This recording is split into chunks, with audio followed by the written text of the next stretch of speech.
Hey folks, Eric from BodyFit here, and today we're going to talk about our part 3 of our mobility stability series, and we're going to focus on the hips and the lumbar spine.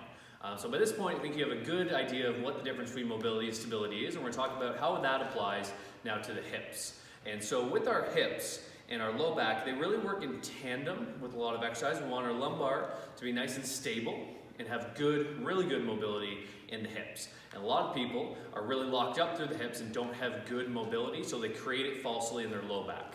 So an example being, a lot of people, they don't have mobility to hip hinge and move their hips this way. They end up really arching their low back and bending over like this, which is what we don't want. We want to keep a neutral spine, pushing hips back and forward.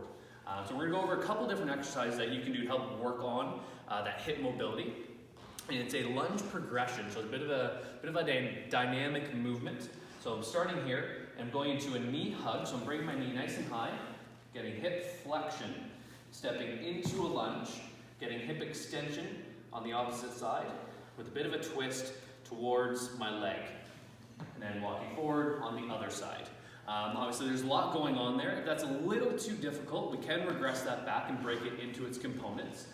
So usually people find it's just too challenging to do with the range of motion because they're limited, or their balance is a little tough in that position. So we're going to use the wall, and the first exercise, we're just going to do stationary knee hugs supported by the wall. So here, hugging my knees up, alternating left and right. So that's component number 1. And 2 is a stationary split squat with a twist.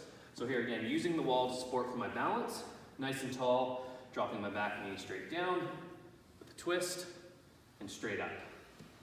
So that's how to break it into its components if you need a little bit of a less challenging variation. So give those a try and let me know how they go, and let's see if we can get those hips opened up a little bit.